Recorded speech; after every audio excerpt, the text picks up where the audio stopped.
जैसे कि आपका ना कार्यकाल कईयों के साथ रहा, शकुंतला राजरी मेयर रही, उनके साथ भी आपका रहा, अब गौतम सरदाना जी हैं, उनके साथ भी है। दोनों में हिसार में जनता के हित की बात और काम कराने में कौन सक्षम रहा? दोनों नहीं, आपने तो दोनों के ऊपर दोनों हाथ में लड्डू रख लिया। मतलब फैक्ट अगर बात करें तो किसके कार्यकाल में हिसार में काम हुआ था और जनता की सुनवाई किसके कार्यकाल में हुआ, और सबसे ज़्यादा समय में मतलब निगम में बैठ के कौन देता था? देखिए, दोनों के अंदर पहले तो आप आलोचना कर रहे थे, अब पाला बदलते ही आप कह रहे हैं कि बीजेपी बहुत अच्छा काम कर रही है और सड़क चमचमाचम हो जाएगी। 2016 के अंदर अमृत योजना के अंदर ये 5 करोड़ का प्रोजेक्ट। तो एक बार और आप बता दीजिए जनता से कि हाँ बिल्कुल मैं मैदान में इस बार कूदने वाला हूँ। जनता से तो यही करूँगा, जो आप आशीर्वाद दोगे मुझे, मैं तैयार हूँ उसके लिए। आप मुझे मेयर का चुनाव लड़ाओगे तो मैं मेयर का लड़ूंगा, आप किसी कहोगे कि एमसी का लड़ना है तो एमसी का लड़ूंगा, आप कहोगे विधायक का तो विधायक का लड़ूंगा। तो ये लोगों का ही प्यार है, मेरा आशीर्वाद है, और लोगों की इच्छा है कि मैं इस बार बड़ा चुनाव लड़ूँ। अगर लोगों का साथ मेरे साथ रहा तो मैं 100% ये चुनाव लड़ूंगा। तो जैसे तो लगता है कुलदीप जी पूरी तरह से आपको मदद करेंगे इस बार चुनाव टिकट दिलाने में? मुझे पूरा विश्वास है कुलदीप जी हमारा हमेशा साथ देंगे। अच्छा, तो उम्मीद है पूरी की पूरी की भाजपा की इस बार की मेयर के चुनाव में, निगम के चुनाव में मेयर के मतलब एक तरह से प्रत्याशी आप लोग होंगे? इच्छा है, पूरी है। अच्छा, अगर बाई चांस पार्टी की किसी और के ऊपर हाथ रख देती है, कोई और मैदान में उतर देगा, तो अब क्या करेंगे आप उस टाइम? देखिए, मैं पहले भी बता चुका हूँ आपको, कुलदीप जी और डॉक्टर कमल गुप्ता जी को पूरा विश्वास है मुझे कि वो साथ देंगे मेरा। मीडिया में आना, और इनमें तो बहुत सारे जैसे अमित ग्रोवर जी है, उधर से एक तरह से जितेंद्र सोरान है, ये लोग आजकल ना धरना प्रदर्शन करना, आवाज़ बुलंद करना इसमें लगे हुए हैं। तो क्या लगता है जनता इनकी ओर गौर करेगी या नहीं? देखिए, सभी को पता है, पेपरों में भी आ चुका, आपके माध्यम से भी आ चुका कि मिलगेट का रोड पास हो चुका है। जो टेंडर प्रक्रिया है वो तो पूरी करनी होती है। जो टेंडर हो भी गया, खुल भी गया, काम शुरू होना है, फिर जब सारा काम हो रहा है फिर उसके लिए किस लिए धरना प्रदर्शन? हमें तो ये समझ नहीं आ रहा धरना प्रदर्शन है तो किस लिए है। तो राजनीति। नमस्कार, आप देख रहे हैं RSN एक्सप्रेस। निरंतर पॉलिटिकल नेताओं से हम बातचीत कर रहे हैं, पूर्व पार्षद, पूर्व डिप्टी मेयर, सीनियर मेयर और विधायक बनने के जो इच्छुक हैं उनसे भी, और मेयर के चुनाव में जो कूदने वाले हैं कैंडिडेट प्रत्याशी जो बनने वाले हैं उनसे भी। फिलहाल हमारे साथ है पंकज दीवान हैं, 2 बार इनकी वाइफ जैसे कि पार्षद रही, अब की बार भी हैं, और एक बार ये रहे। कार्यकाल अगर बात करें 3 बार पार्षद की उन्होंने चुनाव लड़कर जनता ने इनको चुना है। और इस बार की अगर बात करें तो सुनने में जो आया है कि मार्केट में जो हवा है, पंकज दीवान इस बार मेयर के चुनाव में मैदान में कूदने वाले हैं। लेकिन एक कांग्रेस पार्टी से संबंध रखते थे और कहीं ना कहीं ऐसी बातें भी आई थी, बीजेपी में गए हैं, लेकिन अभी ये कंफर्म नहीं है कांग्रेस में है या बीजेपी में, इनसे ही हम जानेंगे। और साथ ही साथ ये भी बात करेंगे कि क्या वाकई में ये तैयारी कर रहे हैं और मेयर के चुनाव में इस बार मैदान में कूदेंगे या नहीं, हम बात करेंगे पंकज दीवानी से। हालांकि विभाग बोलते हैं जो भी हो बात, पहले भी आपने देखा है कि हम लोग इंटरव्यू लेते हैं तो विभाग एक तरह से इनका जवाब देने का तरीका अलग ही है। फिलहाल हम बात करेंगे पंकज जी से। पंकज जी नमस्कार। नमस्कार जी। जी पंकज जी, जैसे कि अभी जो हवा चल रही है, कह रहे हैं कि पंकज दीवान भी इस बार की मैदान में कूदेंगे मेयर के चुनाव में। सबसे पहले तो आपका मैं ये जवाब देना चाहूँगा कि आपने बोला कि कांग्रेस में थे और अब शायद बीजेपी के अंदर है। मैं हमेशा ही कुलदीप बिश्नोई परिवार के साथ रहा हूँ, चौधरी भजनलाल जी के परिवार के साथ रहा हूँ। जहाँ कुलदीप जी होते हैं हम लोग वही जानते हैं। हमने आज तक ना तो कभी पहले कांग्रेस ज्वाइन करी, अब कुलदीप जी बीजेपी में हैं तो हम बीजेपी के साथ हैं। और हमारे हिसार के कैबिनेट मिनिस्टर जो हरियाणा गवर्नमेंट के हैं डॉक्टर कमल गुप्ता जी, वो भी मुझे बहुत अच्छा सपोर्ट कर रहे हैं। तो नेचुरली है, तो जहाँ कुलदीप जी हैं वहाँ हैं, अब मैं नेचुरली बीजेपी के अंदर ही हूँ। तो बीजेपी के अंदर हैं तो इस बार फिर आप चुनाव लड़ने की पूरी अपनी इच्छा बनाइए और मेयर के चुनाव में कूदने वाले हैं फिलहाल आप, जैसे भी चुनाव घोषणा होगी? देखिए, हमारा काम है, चाहे जितने भी पार्षद हैं, हम लोग अपने तन मन धन से लगातार पब्लिक की सेवा के लिए लगे रहते हैं ईमानदारी के साथ। चुनाव नेचुरली है कि हम इतना टाइम लगातार पार्षद बनते आ रहे हैं, 2005 से पहली बार जनता ने हमें चुन के भेजा है। अगर जनता आपकी बात चाहती है कि हम मेयर का चुनाव लड़े तो जरूर लड़ेंगे। बाकी हमारे पार्टी से हम बंधे हुए हैं, जैसे पार्टी आदेश देगी उस हिसाब से चुनाव लड़ेंगे कि पार्टी ने हमें कौन सा चुनाव लड़वाना है, हम हमेशा ही इसके लिए तैयार रहेंगे। तो लोग तो ये कह रहे हैं कि पंकज दीवान ने डंके की चोट पे तैयारी कर रखी है और पूरी तरह से उनकी प्लानिंग है, इस बार मैदान में कूदेंगे और मेयर के चुनाव लड़ेंगे। बहुत बार पार्षद रह लिए, अब की बार मेयर में चुनाव में जाना है। देखिए, आज हम जहाँ भी हम स्टैंड कर रहे हैं, आज आप मेरे पास आए हैं, मैं बोल भी रहा हूँ, तो ये लोगों का ही प्यार है, मेरा आशीर्वाद है, और लोगों की इच्छा है कि मैं इस बार बड़ा चुनाव लड़ूँ। अगर लोगों का साथ मेरे साथ रहा तो मैं 100% ये चुनाव लड़ूंगा। तो जैसे कि मेयर अभी गौतम सरदाना जी हैं, यहाँ से मेयर हैं, तो उनकी इच्छा है कि विधायक बनने की, इधर से पंकज दीवान मेयर बनने की इच्छा है। तो लगता है कि दो एक तरह से पंजाबी नेता यहाँ से चुनकर उसमें जाएंगे सत्ता में। देखिए ये एक लोकतंत्र है, कोई भी कहीं भी चुनाव लड़ सकता है। आप भी आज पत्रकारिता में हो सकता है कल को आप भी पॉलिटिक्स में आ जाओ, चुनाव लड़ लो, क्योंकि 2005 से तो मैं भी आपको जानता हूँ, उससे पहले से जानता हूँ, लगातार आप भी पब्लिक के संपर्क में हो, हमसे ज़्यादा हो बल्कि। हम तो सिर्फ काम के लिए रहते हैं, कई बातें तो हमारे से काम हो भी नहीं पाते, आपके माध्यम से आवाज़ उठाते हैं तो हमारा काम जल्दी हो जाता है। अब मेयर जी हैं, जैसे मेयर गौतम सदाना है, हो सकता है कि MLA के चुनाव लड़े, उनकी इच्छा है, लोग हर इच्छा सब कुछ कर सकते हैं। अब मैं भी चुनाव की सोच रहा हूँ। ये नहीं होता कि पंजाबी को टिकट, ऐसा कुछ नहीं, ना कास्ट में मैं विश्वास रखता, जैसे पार्टी देश देगी वैसे नहीं, मेरा कहने का मतलब एक पार्टी दोनों विधायक भी पंजाबी दे और मेयर भी पंजाबी दे, ऐसा संभव है? ये भी चीज़ मैं आपको कह रहा हूँ। हालांकि यहाँ से अभी तक कॉम्बिनेशन ये रहा है कि एक बनिया तबका एक पंजाबी तबका, इनका ही बहुबल क्षेत्र है और इन्हीं में से दोनों में से एक न एक को मिलना होता है। तो उसकी बात करांगा, दोनों एक ही उससे आएंगे तो दिक्कत नहीं आएगी? नहीं, ऐसा कुछ नहीं। अगर दोनों काबिल हैं, पार्टी को सीट जितवा कर दे सकते हैं, तो नेचुरली पार्टी टिकट देगी, दोनों को देगी। तो आपको लगता है कि इस बार गौतम सरदाना मेयर को और विधायक की चुनाव भारतीय जनता पार्टी लड़ाएगी? देखिए ये तो समय बताएगा कि पार्टी किसको टिकट देती है। मैं तो इतना कोई छोटा सा कार्य करता हूँ, मैं कैसे कह सकता हूँ कि पार्टी की ऑफिस मुझे भी ना दे टिकट। ये तो पार्टी के ऊपर डिपेंड करता है। बाकी जैसे लोगों का है, लोगों प्रेशर डालेंगे, जो ग्राउंड लेवल की रिपोर्ट है, हर पार्टी, चाहे वो कांग्रेस है, चाहे BJP है, चाहे कोई भी पार्टी है, ग्राउंड लेवल के हिसाब से व्यक्तिगत की छवि जाती है। अगर उसमें छवि हमारी अच्छी है तो नेचुरल टिकट मिलेगी। जैसे आपने कहा कि मैं भजनलाल परिवार से संबंध रखता हूँ, कुलदीप जी के हमने साथ किया है, जहाँ वो गए वहीं हम गए, तो इस बार कुलदीप जी भाजपा में, आप भी स्वयं जैसे कुलदीप जी के साथ है तो भाजपा में आप हैं, तो लगता है कुलदीप जी पूरी तरह से आपको मदद करेंगे इस बार चुनाव टिकट दिलाने में? कुलदीप जी हमारा परिवार है, हम परिवार की ये वृक्ष शाखाएँ हैं, वैसी शाखाएँ हैं उनके। नेचुरली है, अभी भी भव्या जी का रिंग सेरेमनी थी, कुलदीप जी ने हमारे को इतना रिस्पेक्ट दिया, इज्जत दी, हम लोगों को स्पेशल साथ ही लेके गए मुकाम में। इसी बहाने हमने मुकाम धाम के भी दर्शन किए, परमात्मा से आशीर्वाद लिया वहाँ से। तो मुझे पूरा विश्वास है कुलदीप जी हमारा हमेशा साथ देंगे। अच्छा, तो उम्मीद है पूरी की पूरी की भाजपा की इस बार की मेयर के चुनाव में, निगम के चुनाव में मेयर के मतलब एक तरह से प्रत्याशी आप लोग होंगे? इच्छा है, पूरी है, बाकी पार्टी पे डिपेंड है, पार्टी किसको लड़वाती है चुनाव। अच्छा, अगर बाई चांस पार्टी की किसी और के ऊपर हाथ रख देती है, कोई और मैदान में उतर देगा, तो अब क्या करेंगे आप उस टाइम? देखिए मैं पहले भी बता चुका हूँ आपको, कुलदीप जी और डॉक्टर कमल गुप्ता जी को पूरा विश्वास है मुझे कि वो साथ देंगे मेरा। बाकी जैसी पार्टी का देश होगा किसी और का, तो उसका साथ देंगे हम। तो मतलब ऐसा तो नहीं है कि कुलदीप जी इन्हें, ठीक है भाई पंकज कोई बात नहीं, टिकट नहीं मिली आपको, कोई बात नहीं, आपने जो तैयारी कर रखी ग्राउंड में, और कुलदीप जी की भी बात ना मान के बगावत करके मैदान में तो नहीं जाएंगे? ऐसा कुछ नहीं है, जहाँ 1% की भी इच्छा होगी तो कुलदीप जी मेरा वो 1% पूरा करेंगे। मतलब आपकी इच्छाओं पे कुलदीप जी खड़े हो जाएंगे? बिल्कुल एकदम एक खड़े उतरेंगे, 100%, 100 का 500%। अच्छा, तो आपकी दिल की इच्छा तो यही है कि इस बार मैदान में कूदना है? बिल्कुल बिल्कुल। देखो पंकज दीवान जी हैं और इस बार पूरी की पूरी तैयारी है, और इन्होंने स्पष्ट कर दिया कि मेरी इच्छा पर कुलदीप जी मोहर लगा देंगे और मेरी इच्छा इस बार मैदान में मैं कूदूंगा। वो पार्टी का था निर्भर कि पार्टी अगर चुनाव लड़ाएगी तो लड़ेंगे या नहीं लड़ेंगे, जो भी था, लेकिन खुद का पर्सनल अगर इनकी दिल की बात, दिल की भावना अगर जाने तो पूरी की पूरी इनकी तैयारी है, और इस बार मैदान में ये मेयर के चुनाव में कूदेंगे ये आप देखिए, और मैदान में आपके सामने आएंगे भी। तो क्या लगता है कि बहुत सारे इस बार ना भारतीय जनता पार्टी है, कांग्रेस है, JGP है, सभी से, और उसके बाद निर्दलीय भी बहुत सारे प्रत्याशी आएंगे कि मैदान में कूदने के लिए, तो जनता कैसे नेता को इस बार चुनेगी? देखिए जनता का जो मेन है पर्पज़, जनता बिजली, लाइट, सड़क, पानी ये मांगती है। जनता ये देखती है किस कैंडिडेट के पास, किस उम्मीदवार के पास हम आसानी से पहुंच सकते हैं, किसके पास हम जाके हमारी बात को सुना जाएगा, हमारा काम किया जाएगा, हमारी पहुंच आसान होगी, उस कैंडिडेट को जनता पसंद करेगी। सिर्फ ये मीडिया में आना या अखबारों में आना, उसको देख के पसंद नहीं करेगी। आपने काम किया है तो जनता अपने आप घर बैठे बैठे बनाएगी आपको। तो इस बार में मीडिया में आना, और इनमें तो बहुत सारे जैसे अमित ग्रोवर जी है, उधर से एक तरह से जितेंद्र सोरान है, ये लोग आजकल ना धरना प्रदर्शन करना, आवाज़ बुलंद करना, इसमें लगे हुए हैं, तो क्या लगता है जनता इनकी ओर गौर करेगी या नहीं?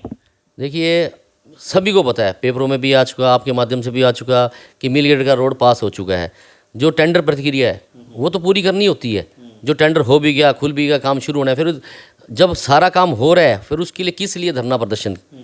हमें तो ये समझ नहीं आ रहा धरना प्रदर्शन है तो किस लिए है। मतलब राजनीति रोटियां सेक रहे हैं कि ये काम शुरू होने वाला है, उससे पहले जाके चलो काम शुरू हुआ तो हमारा नाम हो जाएगा, तो वहाँ पे धरना कर लेते हैं, अनशन कर लेते हैं, और वहाँ पे एक तरह से प्रशासन के खिलाफ, सरकार के खिलाफ आवाज़ बुलंद करेंगे, तो काम शुरू होते ही हमारा एक तरह से नाम होगा। इसी के तहत कार्य चल रहा है। देखिए चाहे जितेंद्र सोरान हो, भाई हैं हमारे, दोस्त हैं, जनता के लिए आवाज़ उठाना अच्छी बात है, लेकिन जब काम शुरू होना है प्रैक्टिकल बात हुई। पहला नहीं होता था कि फंड नहीं है, अगर फंड मिल के लिए आया, डॉक्टर कमल गुप्ता जी ने अपने फंड से वहाँ से एल शेप में जो लगभग रोड जाता है एयरपोर्ट तक, पूरा का पूरा पैसा 9 से 10 करोड़ पे वहाँ दे दिया, 25 करोड़ उनको मिले थे। प्रैक्टिकल बात हो चुकी, जब टेंडर हो गया तो उसके बाद क्या रह गया। अब जब काम शुरू होना है तो उनको तो धन्यवाद करना चाहिए, प्रशासन का भी, सरकार का भी। चलो ठीक है, उन्होंने जनता के लिए प्रयास किया, ये अच्छी बात है कि वो प्रयास करते हैं, पब्लिक के लिए जागरूक होना भी चाहिए, पब्लिक आगे उनका भी ध्यान रखिए। लेकिन इसका मतलब ये नहीं है जब काम शुरू होना है तो फिर धरना किस चीज़ का, उसको ख़त्म कर देना चाहिए। जी, जैसे मेयर के चुनाव की हम बात करें, बहुत सारे धुरंधर हैं, वैसे आप भी, वैसे धुरंधर में आप में भी कमी नहीं है कि आप भी इसमें पूरी तरह सबके अंदर आप घुसे हुए हैं। मेयर साहब के साथ भी आप रह लिए, इधर से जिंदल परिवार के साथ भी आप लोग, आपका आना जाना था, भजनलाल परिवार से आपका एक तरह से नाता है, पारिवारिक संबंध है। तो जैसे कि इतने सारे जो लोग होंगे, उस बीच में पंकज दीवान कहाँ पे खड़ा होगा? मुझे तो हमेशा ही जनता ने प्यार दिया है लगातार। आप देखो, एक ही वार्ड से पार्षद चुनना, और सर्वजातीय वार्ड है। आप पंजाबी बीच में कह रहे थे, पंजाबी बात लेके आओगे, मेरे वार्ड में आप सर्वे करोगे, पहले 22,000 वोट कर दिए थे, हाई कोर्ट गया, हाई कोर्ट से 17,000 वोट है, सबसे बड़ा वार्ड है, और सारी जातियाँ हैं इसके अंदर, सारे बाजार मेरे वार्ड के अंदर है। लेकिन मुझे नहीं लगता, और अब वैसे भी देखोगे कास्ट के हिसाब से मेरे वार्ड के अंदर वोट पंजाबियत के कम है, 5,000-5,500 वोट है, 11,500 अदर कास्ट के हैं। सबको साथ लेना हमारा हमेशा ही नीति रही है, चाहे मैं हूँ चाहे शालू दीवान है, हम हमेशा ही सबको साथ लेके चले हैं। आगे भी हमारा यही है कि सबको साथ लेके चलेंगे, और उम्मीद है कि पब्लिक हमारा साथ देगी। तो मार्केट के, जैसे आपका वार्ड मार्केट में लगता है कि मार्केट के लोग जो वहाँ पे प्रधान उप प्रधान बन के बहुत सारे धरने प्रदर्शन में शामिल होते हैं, क्या वो लोग आपके पक्ष में होंगे? बिल्कुल, जिन का संपर्क हमारे से है, जिनका नहीं भी है, जिन्होंने मुझे जानते हैं, अगर मैं उनको नहीं जानता, उनसे भी मेरे को पूरी उम्मीद है कि वो हमारा साथ देंगे। जैसे टीनू जी की बात करते हैं, टीनू जी एक तरह से पहले आपके साथी थे, सहपाठी थे, हालांकि यारी दोस्ती तो वो तो चलता रहता है, लेकिन राजनीति की बात करें तो खेमा उन्होंने बदल लिया था, और उसी खेमे में आप भी पहुँच गए। तो टीनू जी का कैसे रहने वाला है, क्या रहने वाला है? टीनू जैन भाई भी अपने वार्ड में अच्छा काम करता है, लगातार हम इकट्ठे 2005 से पार्षद बनते आ रहे हैं। देखिए, वो भी अच्छा रहेगा, अब तो उनकी इच्छा होगी वो कौन सा चुनाव लड़ते हैं। क्या वो भी मेयर में कूद जाएंगे तो फिर क्या होगा? कोई नहीं, दोनों भाई साथ हैं, इकट्ठा मिलकर चुनाव लड़ेंगे, अच्छा, जिसको टिकट मिले उसके साथ होंगे। तो जिंदल परिवार का सुनने में आया, आपको क्या लगता है कि जिंदल परिवार इस बार ना सावित्री जिंदल जी बीजेपी के टिकट से यहाँ पे विधानसभा चुनाव लड़ेंगे, लगता है आपको? अभी कुछ दिनों से चर्चा के अंदर आया है, और जिंदल परिवार है, बीबीजी अगर आती हैं बीजेपी के अंदर तो उनका स्वागत है, हम स्वागत करते हैं उनका। अच्छा, नहीं स्वागत आप करते हैं, अगर वो मैदान में कूदेंगी तो क्या रहेगा, यहाँ की राजनीति कैसी होगी? क्या हिसार में एक बार फिर से भाजपा की कोटा में जाएगा हिसार सीट? 100% आप भी जाएगा, और वैसे भी जाएगा। बीजेपी आएंगी तब भी जाएगा, बीबीजी नहीं आएंगे तब भी जाएगा। अच्छा, बीबीजी नहीं आएंगे तो कैसे जाएगा? कौन होगा प्रत्याशी यहाँ से? तो देखो, चुनाव सुनने में आया था लड़ नहीं रहे, असि तो जिंदल जी चुनाव लड़ती हैं तो बीजेपी से 100% वो जीत जाएंगी। तो अभी तो बीजेपी के हालात अगर बात करें, पूरे हरियाणा में अगर बात करें, तो आज के टाइम अगर चुनाव हो तो कहते हैं कि कांग्रेस पार्टी जीतेगी, बीजेपी के हालात खस्ता है, तो आप ये कह रहे हैं कि यहाँ से एक बार फिर से बीजेपी का परचम लहरेगा?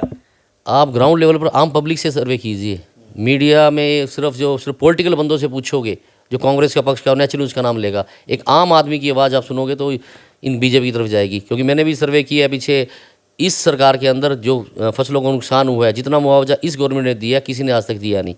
हर स्कीमों को लागू किया जा रहा है, आयुष्मान योजना हो, और भी बहुत से मजदूरों के लिए 10 रुपये में खाना मिल रहा है, रोटी मिलती है, 30 रुपये में 3 टाइम का खाना मिलता है, मेरे ख्याल आज तक कहीं नहीं मिलता है।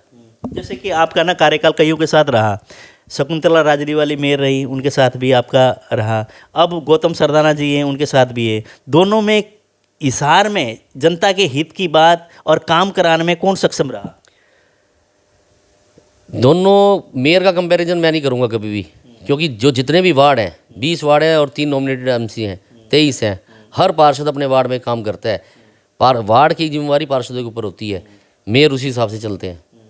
नहीं, आपने तो दोनों के ऊपर दोनों हाथ में लड्डू रख लिया, मतलब किसी की बुराई नहीं कर रहे आप, बोले कोई नाराज ना हो जाए। मतलब फैक्ट अगर बात करें तो किसके कार्यकाल में हिसार में काम हुआ था, और जनता की सुनवाई किसके कार्यकाल में हुआ, और सबसे ज़्यादा समय में मतलब निगम में बैठ के कौन देता था? देखिए, दोनों के अंदर कार्यकाल के अंदर काम बराबर ही हो रहे हैं। इसे बीजेपी के अंदर 2020 मार्च के अंदर कोविड आ गया, 2 साल तो कोविड में ख़राब हो गए कि देश का पैसे की बड़ी दिक्कत आई, फंड नहीं आए। लेकिन यूँ कंपैरिजन नहीं कर सकते कितना टाइम किसने दिया, काम अच्छे हो रहे हैं। अब भी हिसार की शायद जो पिछले आने वाले 3 या 4 महीने के अंदर, 5 महीने के अंदर हिसार की शायद ही कोई सड़क बचे, लगभग सबके टेंडर हो चुके हैं। बीजेपी की बोल रहे हैं आप? नहीं बीजेपी बोल नहीं, प्रैक्टिकल मेरा हमेशा ही कहा, मेरे अधिकारी जो मेरे पीएन से लेके डीसी तक मैं जिनसे मिला, चाहे पुलिस प्रशासन हो, किसी प्रशासन में गया, मैं विपक्ष में रहा हूँ हमेशा ही। कुलदीप जी के साथ तो भी है सत्ता पक्ष के अंदर, तो मेरा काम हमारे अधिकारियों ने पूरा किया। जब भी मैंने जो सड़क दी, चाहे वो पब्लिक हेल्थ में गया, पब्लिक हेल्थ की लोग शिकायतें करते हैं कि सीवर के लिए, मैंने जब भी काम किया उन्होंने काम किया है मेरे बाद। आपके इलाके में तो डोगरा मोहल्ले की बात करें, कई महीनों तक वहाँ पे ना सीवर का वो पानी की खुदाई चल रही थी, वो रहा, गंदगी रही, सीवर के ढक्कन खुले रहे, लोग वहाँ गिरते रहे, कई एक्सीडेंट हुए हैं, वहाँ मीडिया भी लगा रहा आवाज़ बुलंद करने के लिए, तब जाके काम हुआ है। आप कह रहे हैं कि पहले तो आप आलोचना कर रहे थे, अब पाला बदलते ही आप कह रहे हैं कि बीजेपी बहुत अच्छा काम कर रही है और सड़क चमचमाचम हो जाएंगी। 2016 के अंदर अमृत योजना के अंदर ये 5 करोड़ का प्रोजेक्ट डाला गया था, जो आगे होना था, वो काम शुरू हुआ। नेचुरली जब एक काम शुरू होता है तो दिक्कत आती है। तो डोगरा मोहल्ले में काम चल रहा था, सड़क बन रही थी, तो मैंने सीवर के लाइन चेंज करने के वो किया। पब्लिक हेल्थ ने लिख के दिया कि पुरानी लाइन डैमेज है, बड़े बड़े पाइप डाल दिए गए। कोविड आ गया, कोविड का काम बंद हुआ, तब से मैं लड़ाई लड़ता रहा। अशोक गर्जी कमिश्नर थे, उन्होंने 26 लाख रुपये का चेक बनाकर मुझे दिया, वो मैं पब्लिक हेल्थ को दे के आया। काका बर्फ फैक्ट्री से लेके सूरसेन चौक तक 24 पाइप डले बड़े बड़े। जितने भी सैनिया मोहल्ले के सीवर थे, रामपुरा मोहल्ला, इधर से कमला नगर, डोगरा मोहल्ला, इधर से कसाबा मोहल्ला, उदयपुरिया मोहल्ला, सारा पानी यहीं आता था। उस सब के कनेक्शन जो गली के बाहर मेन रोड होता है उनसे जुड़वा दिया। ऑटोमेटिक पूरे वार्ड के सीवर कनेक्शन चेंज हो गए। अब नेचुरली काम चलेगा तो थोड़ी परेशानी तो पब्लिक को आएगी, पेशेंस रखने पड़े। मैंने तभी मीडिया के माध्यम से कहा था कि पब्लिक को थोड़ा और परेशान होना पड़ेगा, कि जब तक सीवर लाइन नहीं डलेगी तब तक मैं काम सड़क नहीं बनने दूंगा। और वो हुआ, और आज पब्लिक खुश है। उन्हीं पब्लिक से आप जाके सवाल पूछ सकते हैं कि ये काम ठीक हुआ या गलत हुआ है। तो आपके एरिया में जैसे आरएस मंदिर है, जैसे हम लोग अंदर जाते हैं, एक तरह से भीड़ भाड़ इलाका है, जैसे डोगरा मोहल्ले से हम लोग ना रामपुरा मोहल्ले की तरफ निकलते हैं, वहाँ भी अभी भी ना सीवर के ढक्कन खुले हैं, और मतलब गंदगी है, मतलब ना जगह जगह डंपिंग स्टेशन बना रखे, गंदगी वो फैल रही है, मतलब उसको साफ़ सुथरा करने में कोई गौर नहीं फरमाया जाता। ये क्या कारण है? उस पर क्या पार्षद की भूमिका मतलब सही नहीं है, या जो कर्मचारियों काम नहीं करते? आप कल ही मेरे साथ चलें, सुबह चलते हैं। सबसे पहले तो आप डोगरा मोहल्ला, रामपुरा मोहल्ला, कहीं भी मुझे एक सीवर का ढक्कन खुला दिखा दो, सिर्फ एक ही, मैं अपनी गलती मान लूँगा, सिर्फ सिंगल वन। और डंपिंग स्टेशन कहते हैं आप, लोगों की मोरल ड्यूटी भी होनी चाहिए, सिर्फ निगम का काम नहीं है। जब तक हम अपनी मोरल ड्यूटी नहीं समझेंगे, गंद लेकर हम फेंक देते हैं कहीं भी। लेकिन आप चेक करो, डंपिंग स्टेशन कमला नगर के बाहर तक खत्म हो गया, डोगरा मोहल्ला रविदास चौक पे तक खत्म हो गया, राजगुरु मार्केट तक खत्म हो चुका। एक डोगरा मोहल्ला हम लोग इधर इंदिरा मार्केट से बाहर निकलते वहाँ भी था, सारे डंपिंग स्टेशन। बड़ा बिरादरी वाला चौक है, वहाँ पर भी एक तरह से बेसहारा पशु और वहाँ गंद पड़ा रहता है। कई बार लोग वहाँ पे हमें बुलाते भी हैं, बोला जी ये समस्या है और इसको मतलब आप लोग मीडिया में करो ताकि नहीं इसके सुधार हो। इस तरह की आप तो वहाँ निरंतर आप रहते हैं, आपका तो पुराना घर वहाँ पर है। आप आइए, कल सुबह मेरे को दिखाइए वहाँ पे गंद। कल संडे है, थोड़ा बहुत गंद तो हो सकता है छुट्टी के चक्कर में, दो गाड़ी। डंपिंग स्टेशन वहाँ से हटाया हुआ 2 से 3 साल हो चुके हैं। वहाँ से टैक्सी स्टैंड जरूर बन गया, वहाँ पे पार्किंग होती है, गंद नहीं मिलेगा आपको। छुटपुट गंद यूँ मिलेगा जो रोज़मर्रा का होता है, जो रोज़ सफाई होती है, साफ़ हो जाता है। आप मेरे साथ चल जी, दिखाइए गंद, मेरे को दिखा दीजिए गंद वहाँ पे। बिल्कुल। पंकज जी दीवान हैं, 3 बार, जैसे कि 2 बार मैडम पार्षद रही हैं, 1 बार स्वयं में रहे हैं, और इस बार मेयर के चुनाव के लिए पूरी तरह से तैयारी इन्होंने कर रखी है। और वहीं पर कहते हैं कि जैसे अगर भाजपा से टिकट मिल जाएगी तो उम्मीद तो भाजपा से, क्योंकि कुलदीप बिश्नोई आए हैं और कुलदीप बिश्नोई के पारिवारिक संबंध है, तो कुलदीप जी भी चाहेंगे कि पंकज दीवान को यहाँ से टिकट मिले। अगर मेयर के चुनाव में आते हैं पार्टी से तो अलग चीज़ है, अगर बाई चांस निर्दलीय उतरते हैं तो इन्होंने कहा कि निर्दलीय मैं तो उतरना है और मैंने तैयारी कर रखी है और मैदान में तो मुझे कूदना है। तो जैसे आपने कहा कि कूदना ही है, तो किस तरह के आपके वो होंगे हिसार के विकास के लिए, किस तरह के मैनिफेस्टो लेके क्या आप जनता के सामने लेकर जाएंगे? जो पिछले दिनों बीजेपी ने कहा कि बेसहारा पशु मुक्त होगा और इस तरह से होगा, पेरिस बना दिया जाएगा, वही सपने आप साकार करने के लिए जाएंगे या कुछ नए होंगे आपके? देखिए, सबसे पहले जो पब्लिक की बेसिक नीड है, सीवर, सड़क, पानी, लाइट, उस पर काम होगा सबसे पहले, क्योंकि पब्लिक को और किससे मतलब नहीं है, इसी चाहिए। आवारा पशु हैं, आवारा पशु हैं, लेकिन आवारा पशुओं का हल तभी निकलेगा जब शहर की डेयरियाँ जितनी भी बाहर शिफ्ट होगी उनको जगह दी जाएगी। ये विधानसभा का मुख्यमंत्री के लेवल काम है, हमारे विधायक का काम है। ये हमने तो अपनी हाउस की मीटिंग बहुत बार पास कर दिया। अब आप देखिए, और नढ़ूर के अंदर जो गौशाला हमने बना रखी है, इस टाइम 2 से 3 हज़ार पशु वहाँ पे आराम से होंगे। 2 से 3 हज़ार बड़े नहीं है। आपकी वाइफ से बात किया तभी 2 से 2.5 हज़ार थे, आपसे करो तो भी 2 से 2.5 हज़ार, मेयर साहब से करो तो भी 2 से 2.5 हज़ार, और मंत्री जी से कहो तो भी वो, मतलब ना बढ़ोतरी नहीं हुई है। लेकिन साल इतने गिना दिए अपने कि करोड़ों रुपये बजट आ गया, ये आ गया, गायें ले जा रहे हैं, लेकिन बढ़ोतरी नहीं है गायों की। देखिए, ये भी सच्चाई है पहले क्या होता था कि बैल होते थे, बैल होते ही खेती बाड़ी में काम आते थे। अब मशीनों ने रूप ले लिया। वो लोगों का भी, मैं पहले बताया, मोरल ड्यूटी। गायें होते ही वो रख लेते हैं, बछड़ा होते ही छोड़ देते हैं। गो अभ्यारण्य हमारे हिसार बन के अच्छी बात है, लेकिन गो अभ्यारण्य हर सिटी का अपना होना चाहिए। आसपास शिवानी लगता है, बरवाड़ा है, हाँसी है, जितने भी उकलाना भी है, क्योंकि पशु नुकसान करते हैं खेती बाड़ी में। तो वहाँ के जो किसान हैं, वहाँ गांव के लोग हैं, उनको शहर की तरफ पुशअप कर जाते हैं, छोड़ जाते हैं। हमारी हाउस कमेटी कई बार हुआ है, पुलिस नाकों से भी बात होती है कि इनको रोका जाए, लेकिन वो नेचुरली बढ़ना तो है ही। उन्होंने काम, जब तक गो अभ्यारण्य हर सिटी का अपना नहीं होगा तब तक ये समस्या हल नहीं होगी पूरी तरह। चलो, आपने फिलहाल की अगर कार्यकाल की बात करें निगम से, कितने का आप संतुष्ट हैं? मैं पूरी तरह सेटिस्फाई हूँ, क्योंकि मुझे अधिकारी कर्मचारियों का, हमारे कमिश्नर साहब हों, चाहे डीएमसी है, हमारे एक्सीएन है, जेई हैं, सबका पूरा साथ मिलता है। मेरे को हमेशा ही जब भी काम का है 101% वो काम होता है। ठीक है, कई बार 2 दिन पहले होता है, कई बार 2 दिन लेट हो जाता है। तो आपने सपने क्यों सोचे फिर मेयर का चुनाव लड़ूं? जब कार्य हो रहे हैं, सही हो रहे हैं, तो इंसान को तो यही जरूरत है ना, जनता के काम होने चाहिए, चाहे कोई भी बैठा हो चेयर पे। तो खुद के क्यों सोच रहे हो कि मैं मेयर बनूंगा तो ज़्यादा काम करूंगा? देखिए, लोकतंत्र है, हर किसी की इच्छा होती है। मैं पब्लिक का हमेशा काम करूँ, मैं चाहे एमसी भी ना रहूँ, चाहे मेयर भी ना बनूँ, मैं फिर भी मैं पब्लिक के लिए हमेशा मैं अवेलेबल रहूँगा। जब भी कोई काम होगा पब्लिक का, तब भी निरंतर ऐसे ही सामाजिक सेवा करता रहूँगा। तो लगता है कि आपके सपने पे जनता मोहर लगाएगी इस बार? देखिए, जनता का प्यार मुझे बहुत मिलता है, इसमें कोई शक नहीं। उन्हीं के आशीर्वाद से आज मैं इस लेवल तक पहुँचा हूँ, क्योंकि सबसे असली हकदार तो वो जनता ही है। वो लोग हैं जो मेरा आशीर्वाद, मेरे परिवार को, मेरे प्यार को 18 साल लगातार देते आए हैं।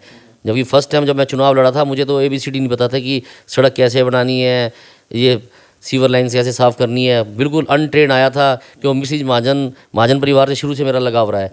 उस टाइम राज्यसभा सांसद थी, और मुझे पता था कि पार्षद बनने के बाद सड़कें बनानी होती है, तो सड़कें पहले बनाता है, मैं उसके बाद चुनाव लड़ता, क्यों वो मेरी बात मानती थी।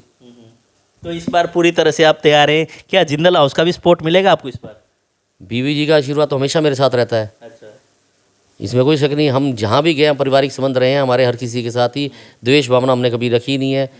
बीवी जी आती है चुनाव लड़ने के लिए, तब भी हम तैयार हैं, हमारी पार्टी से आती हैं, तो कोई दिक्कत नहीं हमें। तो हम तो कह रहे हैं कि बीजेपी चुनाव लड़ेंगी, तो बीजेपी से अगर श्रुति जिंदल जी आती हैं तो चुनाव 100% जीतेंगी वो हिसार से। तो इधर से मेयर के चुनाव लिए तो रेखा एरन जी भी तैयारी है। वो पिछली बार भी चुनाव लड़े थे, बहुत कम वोटों से वो आ रहे थे, तो इस बार भी पूरी तैयारी है। वो तो हालांकि फिलहाल तो बीजेपी में ही हैं, तो वो भी मैदान में कूदने वाले। तो क्या रहेगा, वो अगर आएंगे तो क्या फ़र्क पड़ने वाला है? देखिए, लोकतंत्र है, कोई भी चुनाव लड़ सकता है। सारे आ जाओ मैदान में। नेचुरली हर किसी की इच्छा करती है, जो इच्छा लड़ेगा, चुनाव लड़ेगा, तो पब्लिक बताएगी कि उनके मन में क्या चल रहा है, कौन उनकी आवाज़ सुनेगा, कौन उनकी समस्याओं को हल करेगा, उसको पब्लिक सेहरा बांधेगी। तो एक बार और आप बता दीजिए जनता से कि हाँ बिल्कुल मैं मैदान में इस बार कूदने वाला हूँ। जनता से तो यही करूँगा, जो आप आशीर्वाद दोगे मुझे, मैं तैयार हूँ उसके लिए। आप मुझे मेयर का चुनाव लड़ाओगे तो मैं मेयर का लड़ूंगा, आप किसी कहोगे कि MC का लड़ना है तो MC का लड़ूंगा, आप कहोगे विधायक का तो विधायक का लड़ूंगा, आप कहोगे नहीं लड़ना तो नहीं लड़ेंगे चुनाव। तो मतलब जनता के ऊपर आपने छोड़ दिया? बिल्कुल, पब्लिक के ऊपर है सारा सवाल। जितने भी है पब्लिक ने यहाँ तक पहुँचाया है, नेचुरली उनके बिना हम चल नहीं सकते। उन्होंने बनाना है, उन्होंने जिसको बनाना है उसको सत्ता पे बिठाएंगे। अच्छा, जनता कहेगी तो मैदान में आप कूदोगे, निर्दलीय भी कूदोगे, चाहे पार्टी से भी कूदोगे? पार्टी ने अगर दे दिया तो ठीक है, कूदना ही है, नहीं तो जनता कहेगी तो मैदान में कूदना है। बिल्कुल, अगर पब्लिक कहेगी तो 100% कूदेंगे। चलो, समय देने के लिए बहुत बहुत धन्यवाद आपका। धन्यवाद जी। पंकज दीवान है, जैसे कि हालांकि जनता के ऊपर ही निर्भर है। कहते हैं कि जनता अगर चाहेगी तो, जनता ने अगर कह दिया तो मैदान में कूदूंगा, लेकिन दिल में भावना है, दिल में इस तरह की वो है कि अभी जो तैयारी चल रही है उस हिसाब से इन्होंने पूरी मन बना रखा है कि इस बार तो मैदान में कूदना है। लेकिन पार्टी के ऊपर भी छोड़ दिया, क्यों पार्टी में जुड़े हैं तो हो सकता कहना पड़ता है कि हाँ ऊपर पार्टी का जो आदेश होगा वो मानेंगे, लेकिन कहीं ना कहीं जाके इनके दिल में ऐसी है कि इस बार चुनाव लड़ के ही छोड़ेंगे। वो जनता के ऊपर भांडा फोड़ा या पार्टी के ऊपर अलग चीज़ है, लेकिन इन्होंने मैदान में कूदना है।